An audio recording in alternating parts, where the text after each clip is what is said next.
Vamos passar a mais um encontro sobre legítima defesa, dando continuidade à análise das causas excludentes da ilicitude. Já havíamos apontado até mesmo a legítima defesa como uma das causas excludentes da ilicitude, nos termos do artigo 23 do Código Penal, e ainda vamos entrar nos detalhes da legítima defesa, em particular na previsão do artigo 25 do Código Penal, que prevê um conceito próprio de legítima defesa, ou seja, entende-se em legítima defesa quem, usando moderadamente dos meios necessários, repele injusta agressão, atual ou iminente, a direito seu ou de outrem. Aqui eu enfatizo algumas expressões, usando moderadamente dos meios necessários. Fica uma reflexão, o que é uso moderado? E o que nós podemos entender, por outro lado, como meios necessários?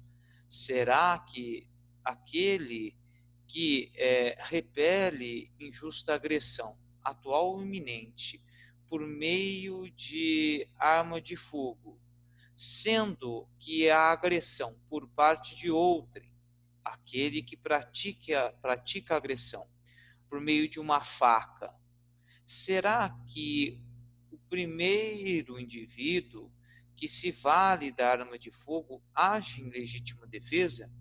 Vamos estudar que, dependendo do caso, sim, basta uma interpretação razoável dessa expressão, uso moderado dos meios necessários, que repelem injusta agressão, atual ou iminente, a direito seu ou de outrem. Portanto, é uma causa de exclusão da licitude que resta configurada com base nos seguintes requisitos, que são cumulativos, ou seja, todos devem incidir ao mesmo tempo. Vamos avaliar esses requisitos dividindo-os, de um lado, na agressão, na perspectiva da agressão, e de outro, na perspectiva da reação. Na agressão, nós temos como características a agressão injusta, a agressão atual ou iminente e a agressão contra direito próprio ou alheio. Então, a agressão injusta, a agressão atual ou iminente, que está em vias de prestes a acontecer, e contra direito próprio ou alheio. Essa agressão injusta por parte, por óbvio, obviamente, daquele que agride, é uma agressão que pressupõe certa ilicitude, ou seja, há uma ofensa ao bem jurídico ou há um desiderato, há uma finalidade de se ofender o bem jurídico alheio daquele que reage à injusta agressão. Há, portanto, de um lado, na perspectiva da agressão, esse caráter ilícito. Por outro lado, aquele que reage deve reagir desde que faça uso moderado dos meios necessários, que não venha a incorrer em excesso, caso contrário, será punido. É indispensável que aquele que reage o faça por meio dos meios necessários, uma reação com os meios necessários e o uso moderado dos meios necessários. Então, se antes nós falávamos de um caráter lícito na perspectiva da agressão, já sob o prisma da reação, temos um caráter lícito daquele que reage. Já aquele que reage, portanto, atuará acobertado pelo ordenamento jurídico. Sua conduta se torna justificável. Por isso que a doutrina, historicamente falando, passou a designar a legítima defesa como uma causa de exclusão da ilicitude ou justificante. Isso também se estendeu o mesmo raciocínio às demais causas de exclusão da ilicitude. Por quê? Porque o comportamento do agente, em determinados contextos, é justificável perante o ordenamento jurídico. Não se confunde, conforme nós bem estudamos, com as chamadas dirimentes. Dirimentes no sentido de que nós precisamos verificar certos pressupostos na perspectiva da culpabilidade para constatarmos se de fato o agente ele poderia ou tinha condições de dirimir sua conduta de acordo com algumas questões ou pressupostos vinculados à sua capacidade de autodeterminação. Tanto é que lá nós falamos da consciência profana do injusto. Tá?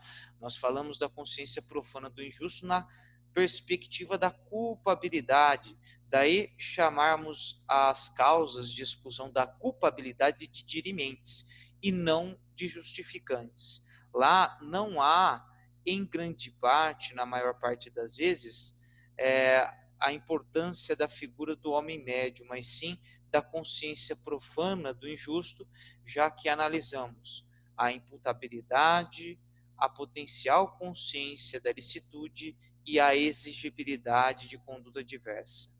Aqui, em se tratando de legítima defesa, nós estamos a analisar uma causa de exclusão na perspectiva da ilicitude, do segundo elemento do crime. Crime é fato típico, ilícito, que é esse que nós estamos analisando, e culpável.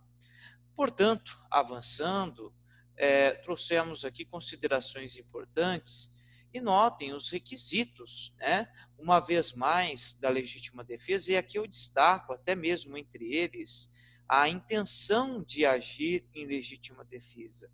É o que nós denominamos animus defendendi. No âmbito do tribunal do júri, por exemplo, em que pese a legítima defesa, o estado de necessidade, enfim, as causas de exclusão da licitude, previstas no artigo 23, serem aplicadas aos mais diversos crimes, às mais diversas infrações penais, é certo que a legítima defesa geralmente é mencionada como tese de defesa, é invocada como tese de defesa no Tribunal Popular do Júri. Tudo deve restar suficientemente demonstrado aos jurados, principalmente com os golpes que são deferidos na vítima. Se a vítima, vamos supor, ela possuir ferimentos nessa região do antebraço, ou até mesmo em qualquer parte ou membro do corpo humano que indique que ela tentou se defender, tudo isto será e deverá ser demonstrado em plenário. Tá?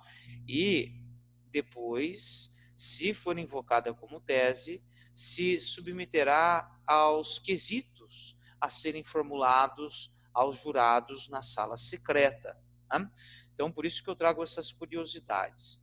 Logo, quais são os requisitos da legítima defesa? Uma agressão injusta, atual ou iminente. Aqui o tipo penal ele é expresso. Estamos diante de um tipo penal permissivo e não incriminador, porque permite a prática de uma conduta justificável pelas circunstâncias. É uma agressão que pode ser atual ou iminente. Diferentemente do estado de necessidade, o tipo penal próprio do estado de necessidade, o qual seja o artigo 24, se circunscreve a prever até mesmo uma situação atual, de perigo atual, embora a doutrina entenda que também poderia ser possível o perigo iminente, em vias de prestes a acontecer, já que na legítima defesa nós temos uma previsão expressamente acerca da agressão injusta, seja ela atual, seja iminente. E se não bastasse, temos ainda uma questão de conflito de bens jurídicos ilícitos. Como que eu posso demonstrar isso para vocês? Melhor dizendo, tá? E por que eu falo propositadamente de bens jurídicos ilícitos? Tomem cuidado com isso. é só para discernirmos de uma melhor forma em relação ao estado de necessidade. Na perspectiva da legítima defesa, há uma agressão que é de natureza ilícita e, de outro lado, há uma reação de natureza lícita. Há um conflito, né, entre bens jurídicos, notadamente entre um bem que envolve a agressão e o outro que envolve a reação. Por outro lado, em se tratando de estado de necessidade, é indispensável registrarmos que há um conflito entre bens jurídicos postos em conflito de natureza lícita.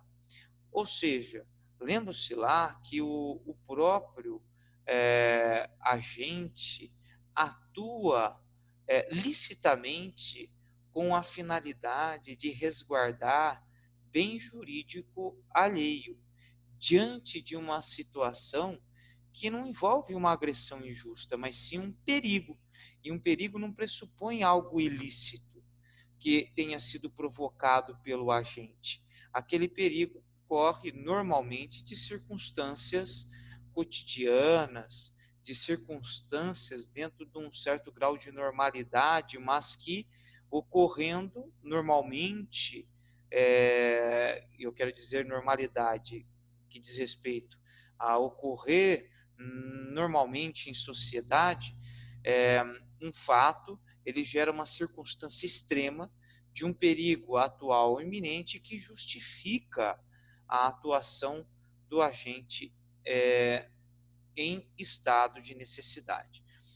Portanto, nós temos essas diferenças. E o estado de necessidade, para ressaltarmos, exige a questão do cômodos dissessos, ou seja, a chamada saída mais cômoda, sem a qual não será o caso de estado de necessidade. E daí haveria a possibilidade de punição, né?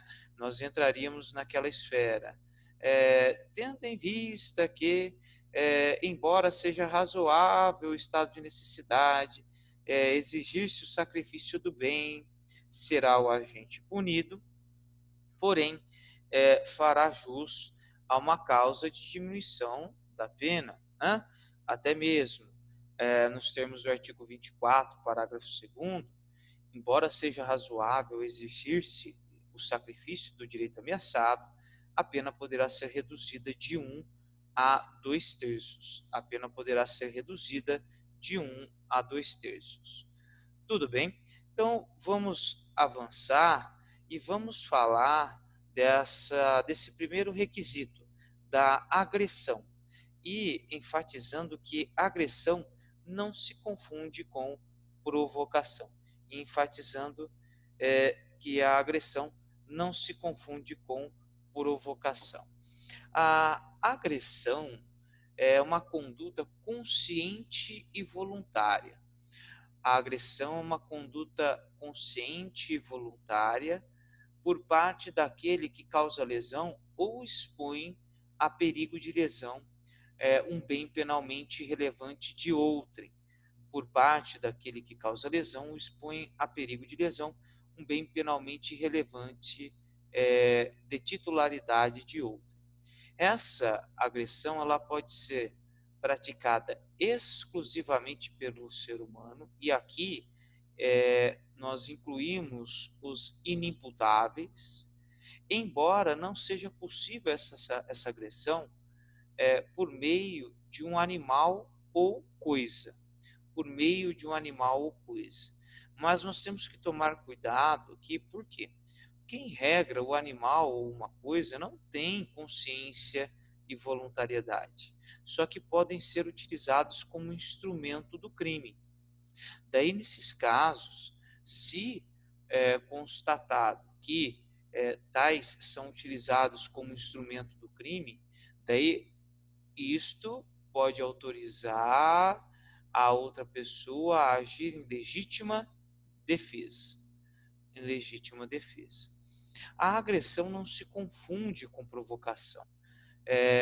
A provocação ela é prevista ao longo do Código Penal de 40 principalmente em sede de homicídio privilegiado, quando nos referimos, né, por exemplo, no artigo 121, parágrafo 1º, se o agente comete o crime impelido por motivo de relevante valor social, moral ou sob o domínio de violenta emoção, logo em seguida a injusta provocação da vítima, o juiz pode reduzir a pena de 1/6 a 1/3.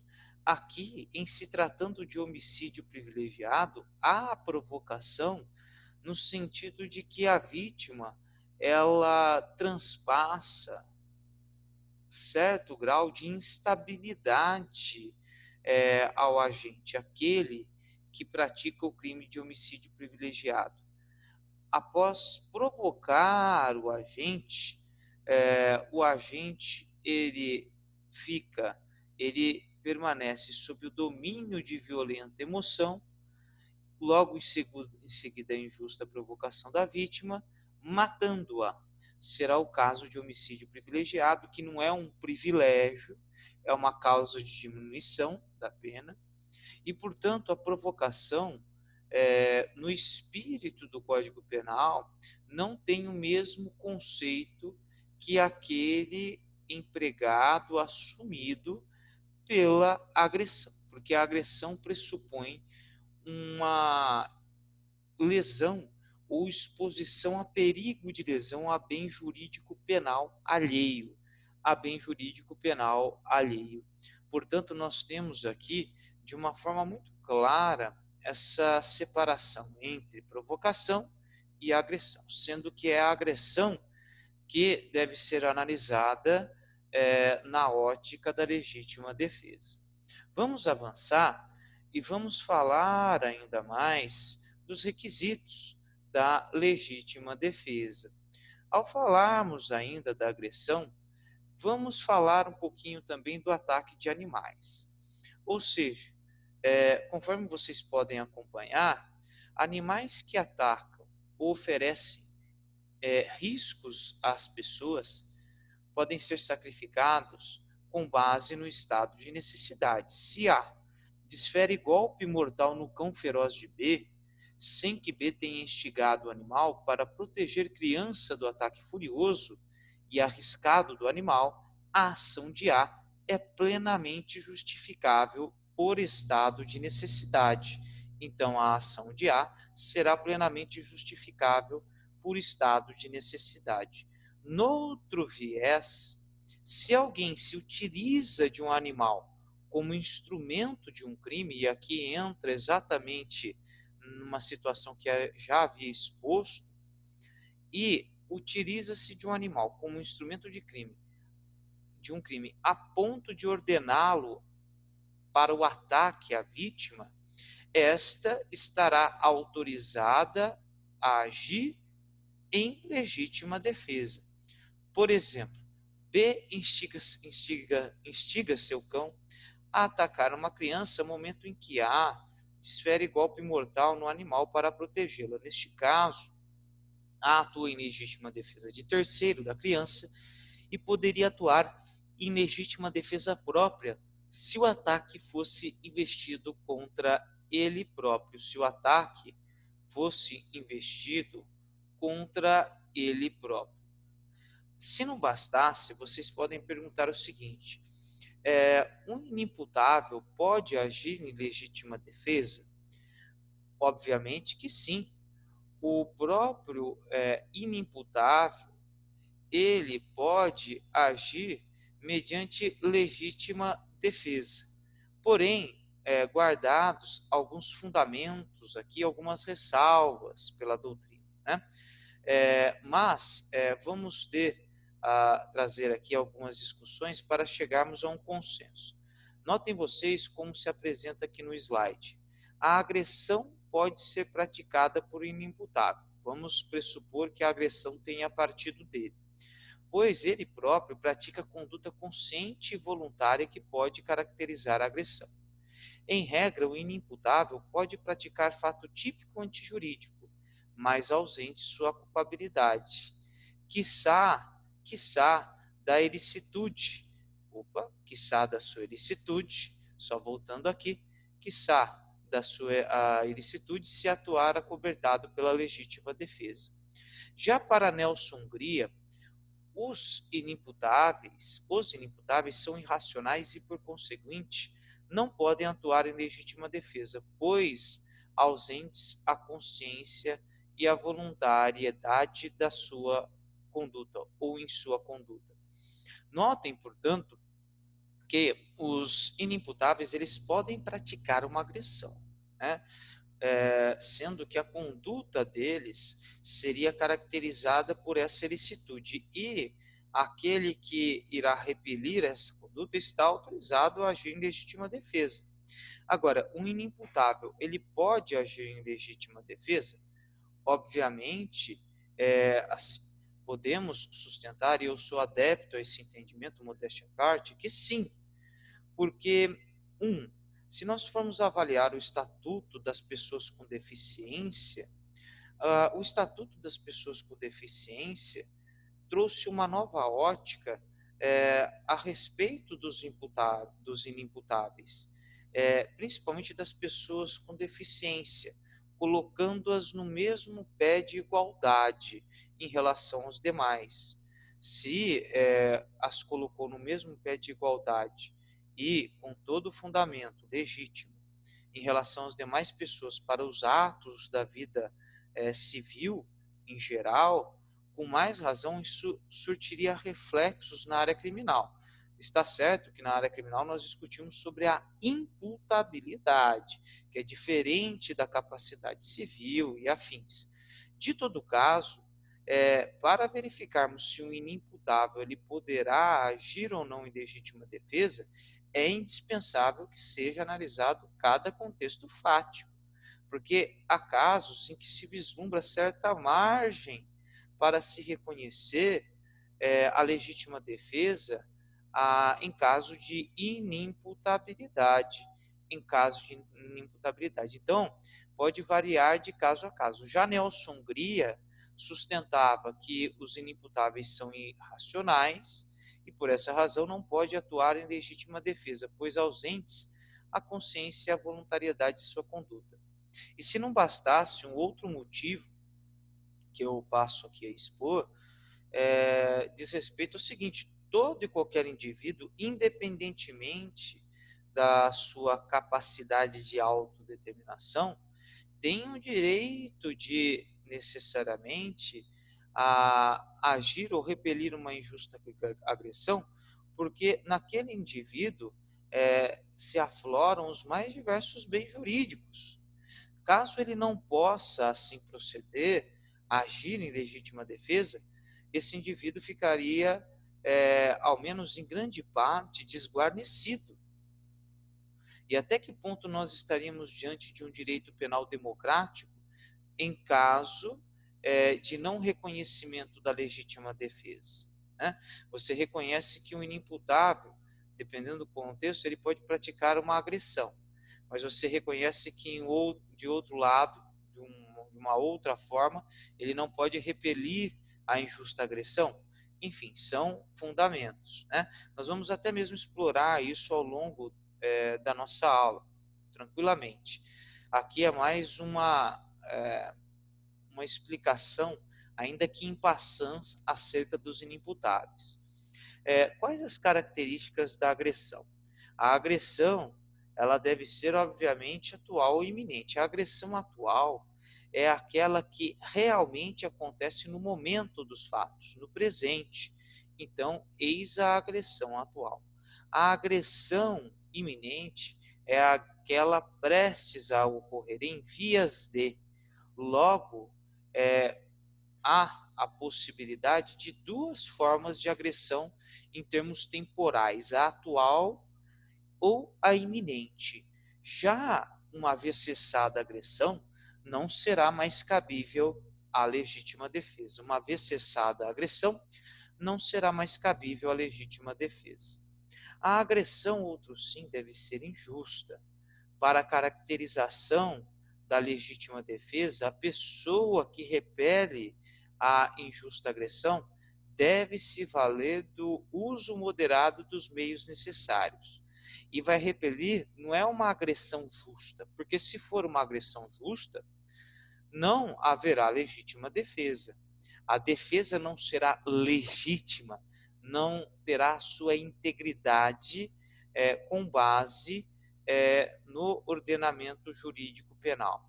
Portanto, é indispensável que ocorra a agressão injusta, ou seja, uma agressão contrária ao direito, uma agressão ilícita por parte do autor da infração penal, ao ponto de justificar a legítima defesa daquele que a sofre ou a que é submetida.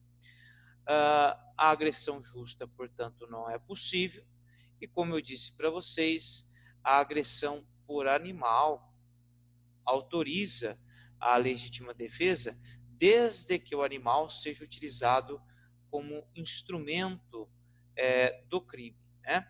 Do crime. Enfim, temos essas questões. E ainda, eu destaco legítima defesa recíproca e legítima defesa sucessiva. Há duas modalidades de legítima defesa aqui, quais sejam a recíproca e a sucessiva, que eu passo a expor.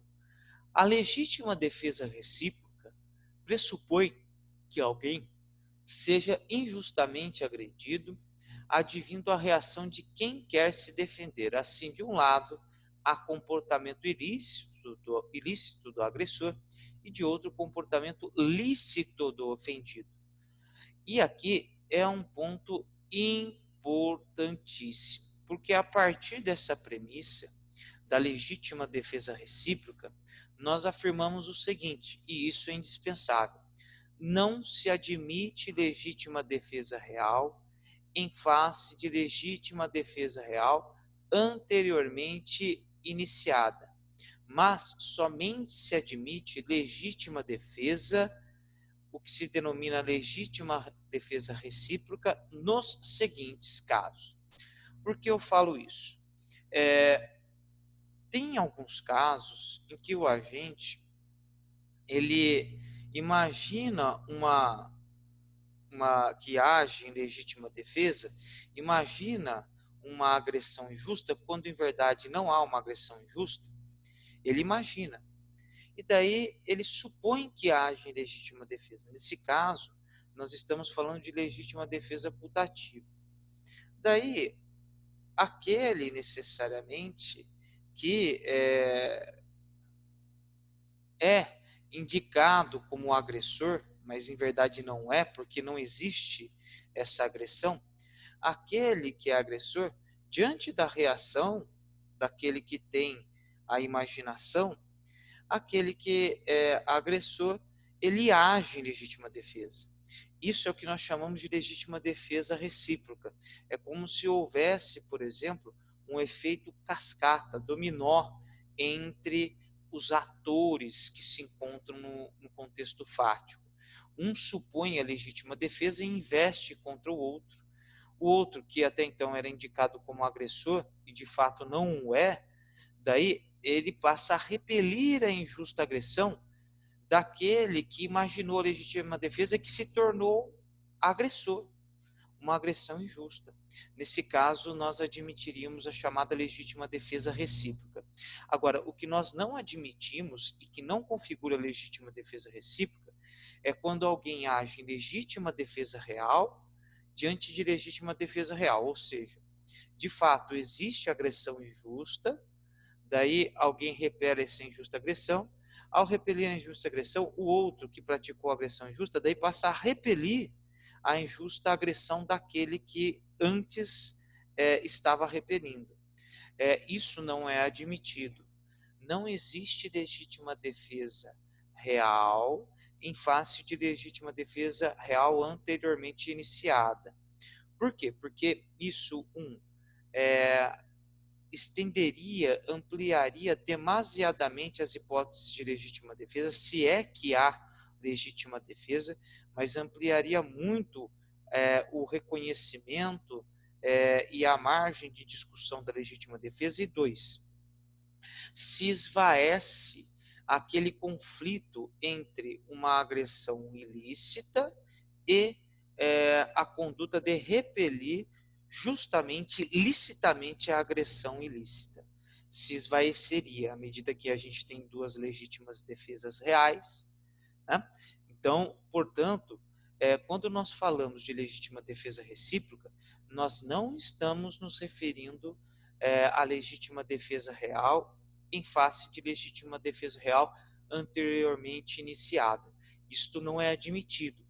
Nós estamos nos referindo a uma hipótese, ou aliás, a duas hipóteses de legítima defesa recíproca, que daí são admitidas, que configuram ou que incidem nos seguintes casos: legítima defesa real em face de legítima defesa putativa, ou de legítima defesa putativa em face de legítima defesa putativa. Então, vamos imaginar, nesse segundo caso, tem um suposto agressor, e daí tem uma outra pessoa, vamos supor, o agressor é A, e a outra pessoa é a B. Há um suposto agressor, B pensa que o agressor, que é o A, irá agredi-la injustamente. Daí B criou essa situação. Imagina que há uma legítima defesa quando em verdade não haverá agressão alguma. Daí vamos imaginar que B necessariamente ele cria essa situação, mas ele não passa a necessariamente investir de uma forma direta, objetiva contra A. A, por sua vez, acreditando que B irá de fato agredi-lo injustamente, daí B, ele imagina essa situação, de novo, um caráter putativo da legítima defesa. E daí, necessariamente, notem vocês que investe contra B. Notem que nós temos uma legítima defesa putativa em face de uma legítima defesa putativa. Para parte da doutrina, isto se enquadraria dentro do contexto de legítima defesa recíproca. Mas há reservas. Eu trago essa situação a título de curiosidade, porque o caso mais clássico de legítima defesa recíproca é o primeiro que eu havia explicado, ou seja, de legítima defesa real em face de legítima defesa putativa.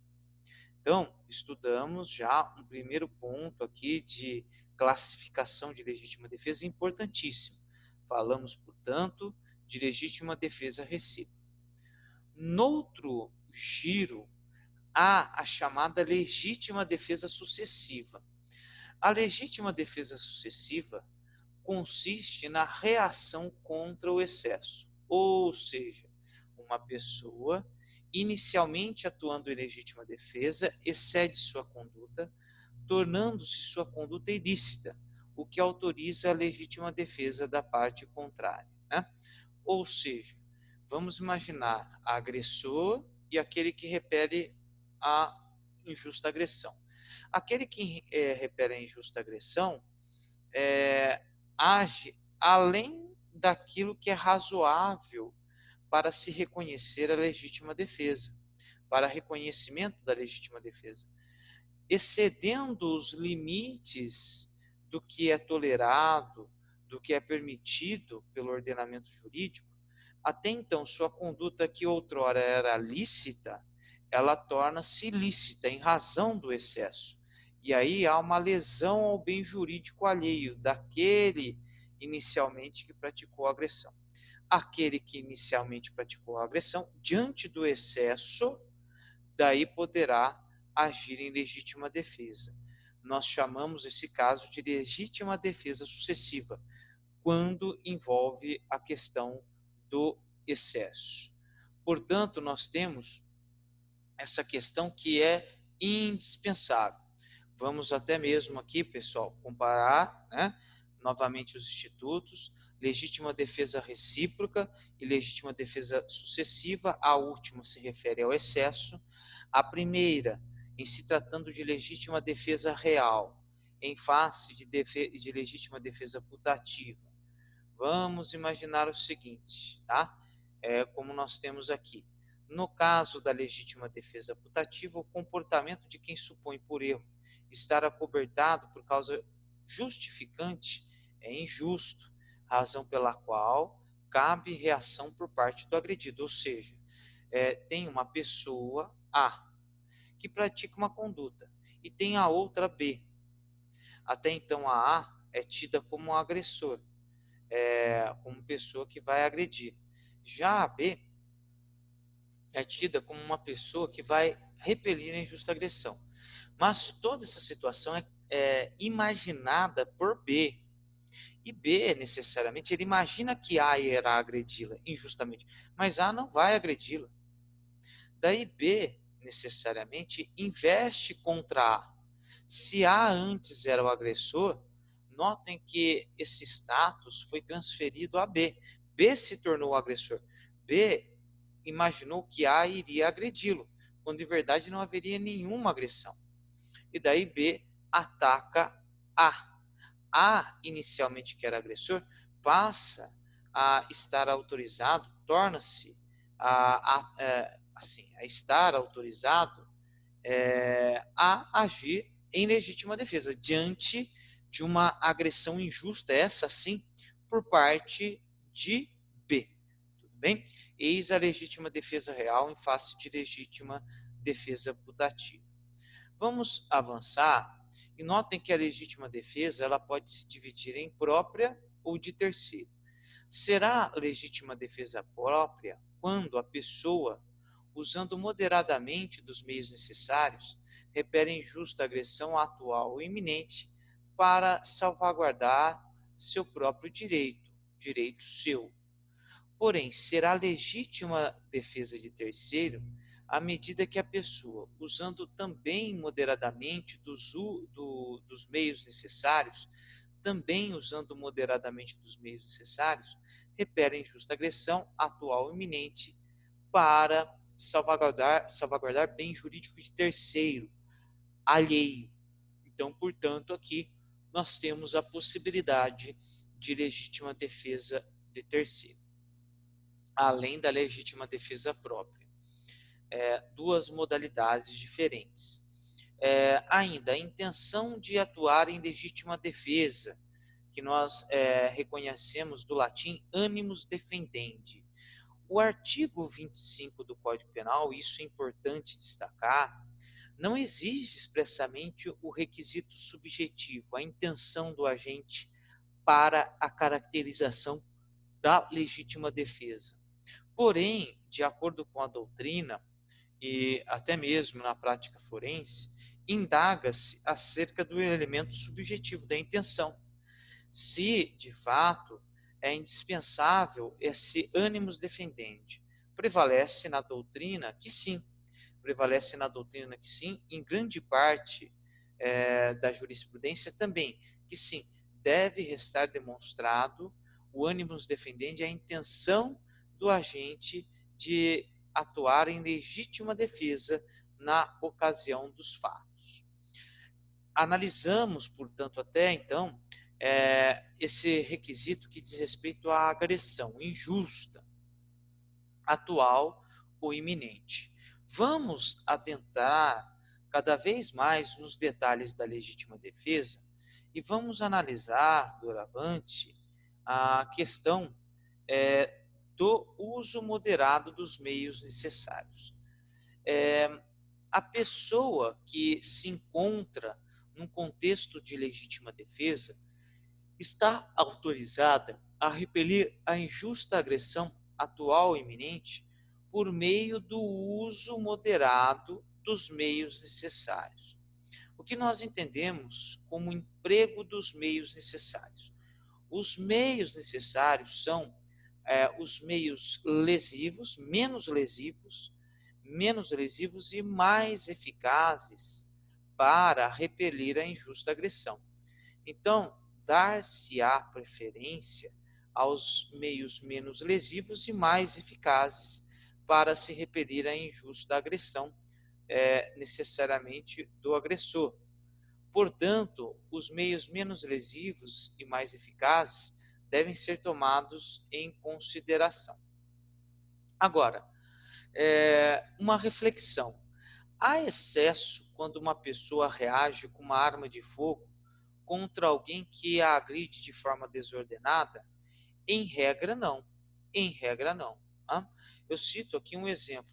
Em cumprimento a uma diligência que visava efetuar, né, a cumprir um mandado de prisão, determinado policial é recebido a tiros por parte daquele que, por ele, deveria ser preso. Ato contínuo, sacou sua arma, o próprio policial, e efetuou um disparo que atingiu mortalmente o agressor. Nesse caso, o policial agiu em legítima defesa real. Com efeito, o policial, fazendo uso moderado dos meios que julgou necessários, efetuou um único disparo, repeliu a agressão que sofrera. Não há que se falar em estrito cumprimento do dever legal, na medida que a lei não impõe o dever de rechaçar tal agressão por ele sofrida. Né? Portanto, como vocês podem acompanhar, depende de cada contexto fático, né, de cada caso, se haverá excesso quando uma pessoa reage com uma arma de fogo em face de outra que a agride de forma desordenada. Deve ser tomado em conta não só o meio lesivo, no caso a arma de fogo, como também a sua eficácia, né? Verificarmos se foi eficaz ou não a utilização do meio para repelir a injusta agressão. Né? Então, tudo isso é importante que se diga. Existe ainda a moderação. O que é a moderação? É uma reação proporcional à agressão praticada. Caso contrário, não haverá legítima defesa. Nós poderíamos recair até mesmo no plano do excesso. Existe, portanto, a ação moderada daquele que repele a injusta agressão e ainda a intenção de praticar a conduta em legítima defesa mediante ânimos defendente. Ânimos defendente.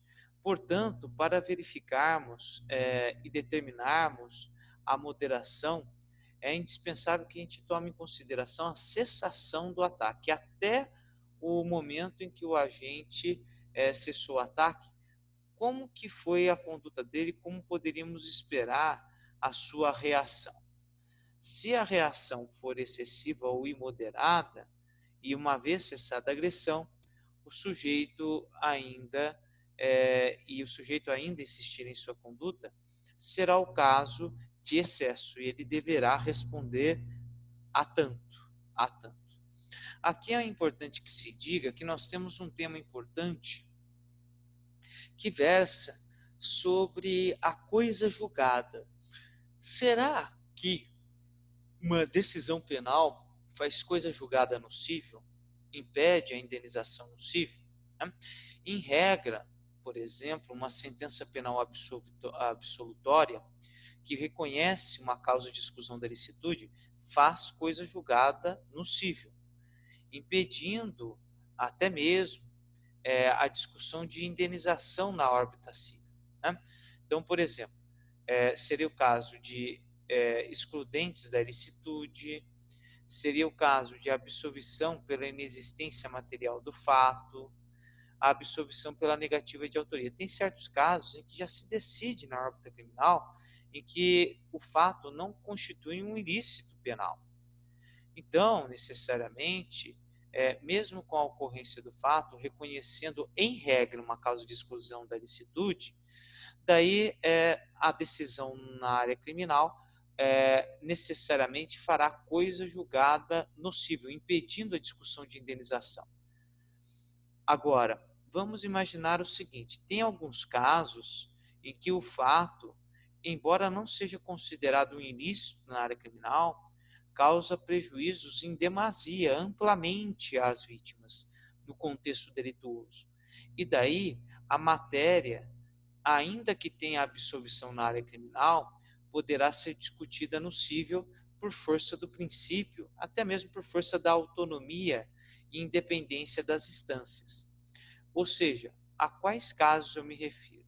Em que a absolvição na área criminal não faz coisa julgada no civil, não vincula o civil. Ou seja, poderá lá ser discutida. Estado de necessidade agressivo. Estado de necessidade agressivo. 2. Legítima defesa real com aberratio ictus. Legítima defesa real com aberratio ictus. 3. Discriminante putativa, que é uma excludente de ilicitude. 4. Despacho de arquivamento do inquérito policial das peças de informação. 5. Decisão que julgar extinta a punibilidade. 6. Sentença absolutória que decidir que o fato não constitui crime. Aqui eu destaco o estado de necessidade agressivo, só para definirmos, nós já até falamos em outros encontros, significa que o motorista, por exemplo, para evitar o atropelamento de uma criança, desvia o seu automóvel, no caso, vamos supor, um ônibus, atingindo com isso um muro de terceiro. O terceiro nada tem a ver com essa situação. O terceiro sofre um dano. Agora, será que o motorista vai responder por crime de dano praticado contra o terceiro? Obviamente que não. Né? É o estado de necessidade agressivo. Exclui-se a ilicitude da sua conduta. Agora, na órbita civil, subsiste, prospera a responsabilidade civil. Nesse caso, seguimos o disposto no artigo 929 do Código Civil. Se a pessoa lesada, o dono da coisa, no caso do inciso 3º do artigo 188, não forem culpados do perigo, assistir-se ao direito à indenização do prejuízo que sofreu. Então, neste caso, há a garantia de ação regressiva do agente contra o responsável pela origem do dano. Então, o agente ele poderia ser demandado pelo proprietário do imóvel e depois teria o direito de exercer sua ação regressiva contra o responsável pela origem do dano, nesse caso, os pais da criança, os responsáveis. Né? Então, eis a previsão aqui do artigo 188 e também do artigo 929 do Código Civil. A legítima defesa, por outro lado, pessoal, entre vocês, ela pode ser praticada com aberratio ictus. Ou vamos imaginar, tem um agressor, agride injustamente B, ao repelir a injusta agressão, erra a pontaria, atingindo um terceiro. Tá? E daí nós teremos um erro de tipo acidental. É acidental, e eu sugiro aqui até mesmo, como leitura da matéria de erro de tipo e erro de proibição, que é a de César Roberto Bittencourt, uma obra específica sobre o tema. Vocês têm que estudar, não cabe aqui a análise por hora do erro de tipo, que nós não estamos estudando esse tema por hora, apenas estamos o invocando, o trazendo aqui, trazendo em passant, na perspectiva, no contexto da legítima defesa. Nesse caso, é indispensável que o agente tenha praticado a conduta de repelir a injusta agressão por erro na pontaria, né? O aberratio ictus. O aberratio ictus, para que vocês tenham ideia, o aberratio ictus, ele tem previsão no artigo, deixe-me até mesmo abrir aqui para vocês, quando falamos de erro de tipo, tá? O erro de tipo, só um minutinho, que eu já vou falar aqui para vocês, tá? Que nós falamos o resultado diverso do pretendido. Quem, por erro na execução do ataque, pratica resultado diverso do pretendido, responderá, portanto, de uma determinada forma, envolvendo o erro na execução, o erro na pontaria, o erro no ataque. As modalidades de erro, pessoal, saibam vocês, são previstas no artigo 20 do Código Penal. Artigo 20, parágrafo 1º, que trata das discriminantes putativas, erro determinado por terceiro, tá? E ainda o erro sobre a pessoa. Nós temos o erro de proibição, que é previsto no artigo 21, só que esse erro de proibição, ele recai, por exemplo, na perspectiva da culpabilidade. Ele recai na perspectiva da culpabilidade. Agora, quando falamos de aberratio ictus, eu estou me referindo ao artigo 73, o chamado erro na execução. Quando, por acidente ou erro, no uso dos meios de execução, o agente, ao invés de atingir a pessoa que pretendia ofender, atinge pessoa diversa, responde como se tivesse praticado o crime contra aquela, atendendo-se ao disposto no parágrafo 3º do artigo 20 deste Código. No caso de ser também atingida a pessoa que o agente pretendia ofender, aplica-se a regra do artigo 70 deste Código. Aqui nós estamos diante de uma relação de erro de pessoa contra pessoa, tá? Isso é importante que se diga. O agente ele quer atingir o agressor, no caso da legítima defesa, mas atinge pessoa diversa, por erro na pontaria. Então, se ele atinge a pessoa diversa, ele vai responder como se tivesse praticado o crime contra o agressor. Tá? Se ele quer o homicídio, ou assumir o risco de alcançar ou produzir o resultado morte, poderá responder a título de homicídio. Tá? Aqui é o mesmo desfecho do erro na representação, o erro sobre a pessoa. Tanto assim que o artigo 73 dispõe, atentando-se ao disposto no parágrafo 3º do artigo 20 desse Código.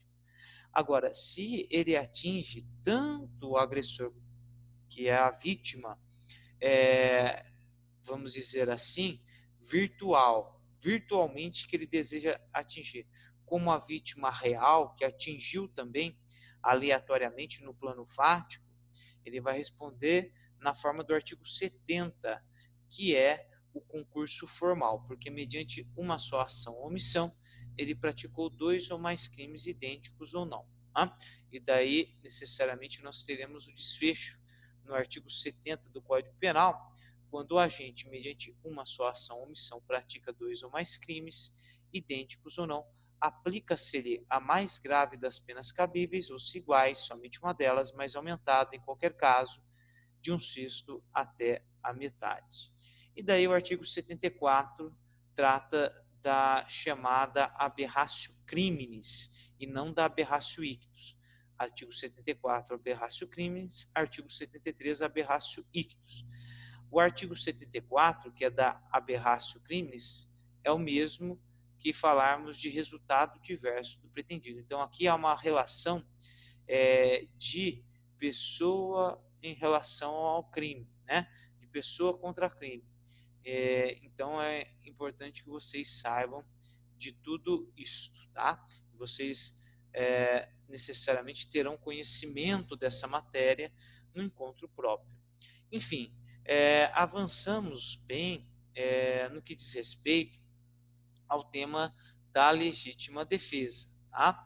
E daí nós vamos falar, até mesmo na próxima aula, sobre o exercício regular de direito e estrito cumprimento do dever legal, que são causas de exclusão da ilicitude. E antes eu queria só destacar até mesmo uma alteração trazida pela lei anticrime no bojo do Código Penal, né? Se notarmos, a Lei 13.964 de 2019 inseriu uma nova modalidade de legítima defesa, né? No caso, o artigo 25, parágrafo único, observados os requisitos previstos no caput deste artigo, considera-se também em legítima defesa o agente de segurança pública que repele a agressão ou risco de agressão à vítima mantida refém durante a prática de crimes. Enfim, trata-se de uma nova previsão legal, que a doutrina vai se ocupar acerca da discussão dos pontos, mas aqui o que eu posso adiantar, agente de segurança pública tem o seu conceito depreendido ou apreendido com base no artigo 144 da Constituição Federal, com base no artigo 144 da Constituição Federal. E aqui é importante que se diga o seguinte, o artigo 144 trata da segurança pública, agentes de segurança pública que repelem a agressão ou risco de agressão. A vítima mantida refém durante a prática de crimes. Então, nesse caso, envolve um contexto específico em que a vítima é mantida como refém durante a prática de crimes. Ela é mantida até mesmo sob o poder do agente ou de coautores, em caso de coautoria. Tá? Notem que esse caso ainda vai ser melhor definido pela doutrina, mas o que nós vislumbramos até então são questões polêmicas, né, sobre esta nova previsão. E aqui a gente pode trazer à colação os mais diversos autores, né, que necessariamente têm se dedicado ao estudo do tema. Eu trago, por exemplo, o excerto de Guilherme de Souza Nutti, para que vocês tenham conhecimento, na sua obra Pacote Anticrime Comentado, tá? Ele analisa, em suma, essa nova previsão. Tá? Outro ponto do pacote anticrime dizia respeito à introdução de um parágrafo único ao artigo 25, nos seguintes termos. Eu estou discutindo aqui o pacote anticrime na sua essência e depois nós vamos passar exatamente a Lei 13.964, que foi definitiva e assertiva em trazer uma modalidade específica no parágrafo único. Qual que era o ponto do pacote anticrime? Artigo 25. Observados os requisitos do caput, considera-se legítima defesa. 1. O agente de segurança pública que em conflito armado ou em risco iminente de conflito armado previne injusta e iminente agressão a direito seu ou de outrem. 2. O agente de segurança pública que previne a agressão ou risco de agressão à vítima mantida refém durante a prática de crimes. Não havia necessidade dessa ampliação, segundo Nutti, em prol dos agentes de segurança pública, pois, com outras palavras, ao menos quanto ao inciso 1, fez-se outra vez a previsão já constante do caput, embora com a peculiar introdução do verbo prevenir. Foi eliminado pelo Congresso esse inciso 1. Por outro lado, o inciso 2 foi mantido, que daí culminou no artigo 25, parágrafo único, tal como acabamos de ler. Esse inciso 2, que foi transformado no parágrafo único, foi mantido, mas com uma modificação útil, segundo Nutti. Substituiu-se lá no pacote original o verbo prevenir, agir de maneira antecipada a algo, por repelir, defender-se, rechaçar algo, algo que já é mais patente, claro. Embora pareça uma singela troca de verbos, assim não nos parece, porque prevenir aponta para uma conduta antecipada, que procura impedir que haja o risco atual iminente. Tratar-se-ia de um alargamento da legítima defesa quanto à vítima mantida refém. Em suma, aprovou-se a inserção do parágrafo único do artigo 25, observados os requisitos previstos no caput desse artigo. Considera-se também em legítima defesa, e daí a redação final, o agente de segurança pública que repele agressão ou risco de agressão à vítima mantida refém durante a prática de crimes. Não veio do acaso, segundo Nutti. Situações concretas em grandes cidades brasileiras demonstram que atiradores profissionais da polícia militar, os chamados snipers, abateram infratores em diferentes quadros que mantinham vítima como refém. Segundo nos parece, a inclusão desse parágrafo apenas ratifica o que sempre existiu, a legítima defesa de terceiro. Portanto, há de se interpretar que o agente de segurança pública pode repelir, rechaçar, defender a agressão, leia-se, atual, que está ocorrendo ou risco de agressão, aqui o risco de agressão seria iminente, interpretada como iminente, buscando defender vítima tomada como refém. Por isso que se aplica a um único contexto. E por que eu falo desse contexto? Justamente para indicar o seguinte: a vítima mantida refém durante a prática até mesmo de crime, significa que é uma agressão atual e iminente por parte dos agentes que autoriza o agente de segurança pública em agir em legítima defesa e, nesse caso, eu ressalto, de terceiro. De terceiro.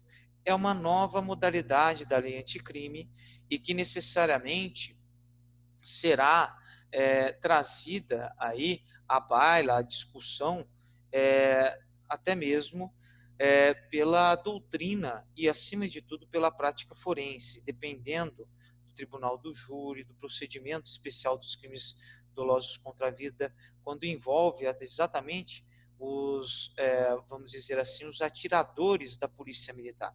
Então, ao interpretarmos o artigo 144 da Constituição Federal, nós temos que ter uma ressalva para delimitarmos o seu conceito dentro dessa situação. Isso é óbvio, do artigo 25, parágrafo único, mas deixando claro que geralmente envolverá atiradores da polícia, notadamente da polícia militar. Tudo bem?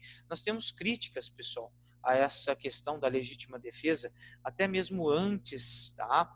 Até mesmo antes da edição da lei, do advento da lei anticrime, que modificou o Código Penal nesse sentido, tá?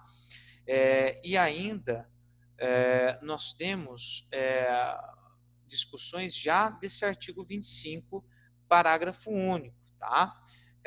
Eu posso citar aqui, por exemplo, né? A gente tem aqui por exemplo, a lei do abate invertido, que era discutido também no pacote anticrime, né? Qual que era a previsão do artigo 329, parágrafo 2º? Se da resistência resulta a morte ou risco de morte ao funcionário ou a terceiro, né? A pena será de reclusão de 6 a 30 anos e multa. Né? Essa proposta, da forma como foi redigida, diz respeito à lei do abate invertido, ou seja, ela fomenta matar policiais dolosamente como outros agentes públicos. E aqui eu trago até mesmo um artigo do Conjur, mais a título de reflexão: todas as vezes que nosso código usa a expressão resultar morte, isso significa crime préter doloso, ou seja, dolo, intenção no crime anterior e culpa no crime posterior. Por exemplo, lesão corporal seguida de morte. E aí, o que eu destaco sobre essa questão diz respeito ao seguinte: se da resistência resulta a morte ou risco de morte ao funcionário ou a terceiro, a pena será a reclusão de 6 a 30 anos e multa. Mas, definitivamente, se a gente for avaliar o artigo 329, parágrafo 2º, ele trata dessa lei do abate invertido, né? No sentido de alguém poder se utilizar do seu direito de resistência. Será que isso seria válido ou não? Enfim, são discussões que não prosperaram e, portanto, a única alteração que foi realizada no bojo do Código Penal diz respeito à legítima defesa de terceiro envolvendo o agente de segurança pública no contexto que a vítima é mantida sob refém. Tudo bem? Então, eu agradeço a todos, satisfação acompanhá-los e até mais.